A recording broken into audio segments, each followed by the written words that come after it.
സത്യം പറഞ്ഞു കഴിഞ്ഞാൽ എൻ്റെ ഹസ്ബൻഡിൻ്റെ ഫാമിലി മൊത്തം RSSൻ്റെ ശാഖയിൽ പോയിട്ടുള്ളവരായിരുന്നു.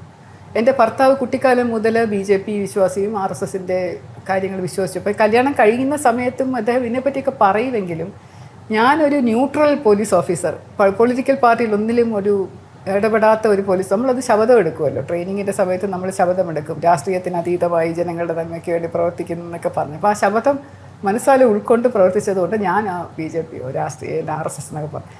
ആക്ച്വലി സത്യം പറഞ്ഞാൽ RSSനോട് ഞാൻ എതിരുമായിരുന്നു. കാരണം അത്രയ്ക്ക് കേസുകൾ പോലീസ് ഓഫീസറായിട്ട് ഇരുന്നപ്പോൾ എടുത്തിട്ട് കൊണ്ട് ഞാൻ ഇവൻ എന്തോ ഈ കാണിക്കുന്നത്, എന്തിനാണ് പോയി വഴക്കിടുന്നത്. പക്ഷേ ഇത് പിന്നീട് വിരമിച്ച ശേഷം എനിക്ക് തോന്നുന്നു എൻ്റെ വീട്ടിൽ കുറച്ച് നല്ല പ്രവർത്തകർ വന്നു.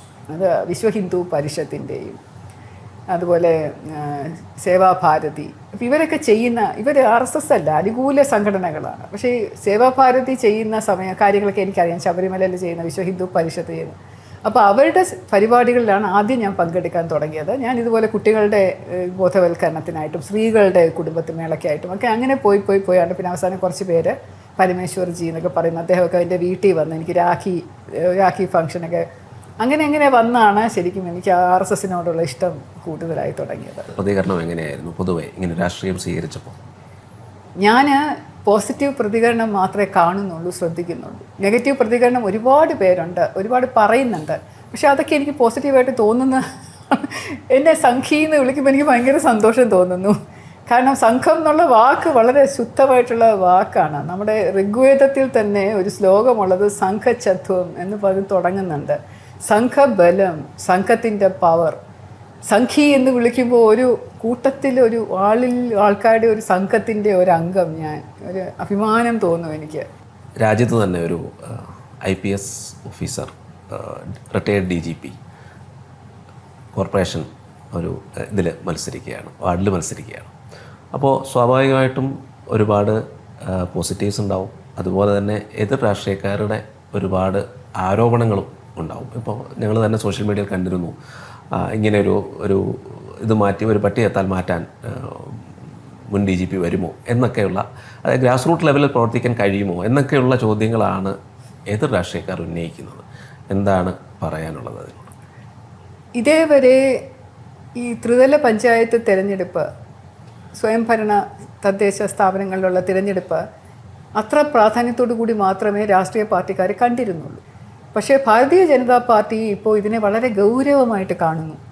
ഈ ത്രിതല പഞ്ചായത്ത് തിരഞ്ഞെടുപ്പ് എന്ന് പറയുന്നത് അതിൻ്റേതായിട്ടുള്ള പ്രാധാന്യത്തെ കാണും. കാരണം താഴേന്ന് തന്നെ തുടങ്ങണം പ്രവൃത്തി എന്നുള്ള ഒരു ചിന്തയിൽ, ഒരു ആശയത്തിൻ്റെ പേരിൽ വളരെ സീനിയറായിട്ടുള്ള, ഇപ്പോൾ നേരത്തെ പറഞ്ഞ ശരിയാണ്, ഭാരതത്തിൽ ഒരിടത്തും ഇതുപോലെ റിട്ടയേർഡ് DGPയെ പിടിച്ച ഒരു പഞ്ചായത്ത് ഇലക്ഷൻ്റെ കാൻഡിഡേറ്റായിട്ട് നിർത്തിയിട്ടില്ല. ആദ്യമായിട്ട് നിൽക്കുന്ന ഞാനാണ്. അതുകൊണ്ട് തന്നെ ഇതിന് ദേശീയ പ്രാധാന്യം കിട്ടിയിട്ടുമുണ്ട്. അപ്പോൾ ഇങ്ങനെ ഒരു പ്രാധാന്യം കിട്ടി തിരുവനന്തപുരത്തിൻ്റെ ഒരു കോർപ്പറേഷനിൽ ഒരു വാർഡ് മെമ്പറായിട്ട് അല്ലെങ്കിൽ ഒരു വാർഡ് കൗൺസിലറായിട്ട് ഞാൻ നിൽക്കുന്നു എന്നുള്ള ഒരു തിരഞ്ഞെടുപ്പിൽ നിൽക്കുന്നു എന്നുള്ള ഒരു പ്രതീതി തന്നെ വളരെയധികം പ്രാധാന്യം BJP കൽപ്പിക്കുന്നുണ്ട്. ഇത് ജയിച്ചു വരണം എന്നുള്ളതുകൊണ്ട് വികസിത അനന്തപുരി ഉണ്ടാവണം. അപ്പം എന്നെപ്പോലെയുള്ള പലരുമുണ്ട്. ഓരോ കാൻഡിഡേറ്റും അതുപോലെ പ്രഗത്ഭരായിട്ടുള്ള വ്യക്തികളാണ് പലയിടത്തും നിൽക്കുന്നത്. അപ്പോൾ ഇങ്ങനെ ഞാൻ നിൽക്കുന്നു എന്നുള്ളപ്പോൾ എനിക്ക് ഡിപ്പാർട്ട്മെൻറ്റിലൊരു സ്വീകാര്യത ഉണ്ടായിരുന്നു. ഇനിയും രാഷ്ട്രീയത്തിലും ഇതുപോലെ ഞാൻ എങ്ങാനും പൊങ്ങി വന്നേക്കുമോ എന്നുള്ളൊരു പേടി എനിക്ക് തോന്നുന്നു പ്രതിപക്ഷ പാർട്ടികൾക്കുണ്ട്. അപ്പോൾ തീർച്ചയായിട്ടും അവരെനിക്കെതിരെ ഒരായുധമായിട്ട് ഇതുപോലെ നെഗറ്റീവ് പബ്ലിസിറ്റി ഉപയോഗിക്കും. പലരും പലതും പറയും, പലതും പല കാര്യങ്ങളും ഞാൻ പണ്ട് ചെയ്തതും ചെയ്യാത്തതും അല്ലെങ്കിൽ ഞാൻ ചെയ്തു എന്ന് അവർ പറയുന്നതും ഒക്കെ ആയിട്ടുള്ള പറഞ്ഞ കാര്യങ്ങളൊക്കെ ട്വിസ്റ്റ് ചെയ്ത് അതിനൊരു പ്രത്യേക നിറം കൊടുത്ത് എനിക്കെതിരെ യൂസ് ചെയ്യും. അവരുടെ ഉദ്ദേശം ഇതാണ്, എങ്ങനെയെങ്കിലും കരിവാരി തേക്കുക. കാരണം ഇത്രയും നാൾ അവർ BJPക്കെതിരെയുള്ള ക്യാമ്പയിൻ വെറുതെ കള്ളക്കാര്യങ്ങളൊക്കെ പറഞ്ഞ് കരിവാരി തേച്ചുകൊണ്ടിരുന്നു. ഇപ്പോൾ അത് ഒരു വ്യക്തിയിലേക്ക് മാറി. ഞാൻ എങ്ങാനും ഇവിടെ ജയിച്ച് വന്നാൽ അത് ഭയങ്കര ഒരു പ്രയാസം ഉണ്ടാക്കുന്ന ചില വ്യക്തികളാണ് ഇപ്പോൾ എനിക്കെതിരെ നെഗറ്റീവ് പബ്ലിസിറ്റി കൊടുക്കുന്നത്. സത്യം പറഞ്ഞാൽ ഇതുപോലെയുള്ളതൊന്നും ഞാൻ ശ്രദ്ധിക്കാറില്ല, ഞാൻ കാണാറില്ല. പലപ്പോഴും മീഡിയ തന്നെയാണ് എന്നോട് പറയുന്നത്, മാഡത്തിനെതിരെ ഇങ്ങനൊരു കഥയുണ്ടല്ലോ, ഇങ്ങനെ ഇത് കണ്ടോ അത് കണ്ടോ എന്നൊക്കെ ചോദിക്കുമ്പോഴാണ് ഞാനത് ശ്രദ്ധിക്കുന്നത്. ശ്രദ്ധിക്കുമ്പോഴും എനിക്കതിനെക്കുറിച്ച് പ്രതികരിക്കണം എന്നുള്ള ഒരു ആഗ്രഹമില്ല. കാരണം എൻ്റെ ഉദ്ദേശം എന്ന് പറയുന്നത് ഇപ്പോൾ ഈ വാർഡ് കൗൺസിലർ സ്ഥാനം ജയിച്ച് വരിക എന്നുള്ളതാണ്. ഭാവിയിൽ കോർപ്പറേഷന് വേണ്ടിയിട്ട് ഒരു വികസിത അനന്തപുരി സൃഷ്ടിച്ചെടുക്കുക എന്നുള്ളതാണ് ഉദ്ദേശം. അതുകൊണ്ട് നെഗറ്റീവ് പബ്ലിസിറ്റി ഉണ്ടാവുമ്പോൾ അത് ഉണ്ടായിക്കോട്ടെ. അതിനെതിരെയായിട്ട് എൻ്റെ ജീവിതം, ഞാൻ ഇതുവരെ ചെയ്ത കാര്യങ്ങൾ ഞാൻ സമൂഹത്തിന് വേണ്ടി പ്രവർത്തിച്ച കാര്യങ്ങൾ ഇതൊക്കെ ആളുകൾ അറിയുന്നതല്ലേ, അവർ കണ്ടിട്ടുള്ളതല്ലേ. അപ്പോൾ അതെല്ലാം അതിനെ തുലനം ചെയ്ത് നോക്കുമ്പോൾ എനിക്ക് തോന്നുന്നു വിവരമുള്ള ജനങ്ങളെല്ലാം എന്നെ വിശ്വസിക്കും, ഇതൊന്നും അവർ മുഖവിലക്കെടുക്കാൻ പോകുന്നില്ല എന്നാണ് എൻ്റെ ഒരു ചിന്ത. അപ്പോൾ അതുകൊണ്ട് അതിനെ ഞാൻ വലുതായിട്ട് ബോധർ ചെയ്യുന്നു.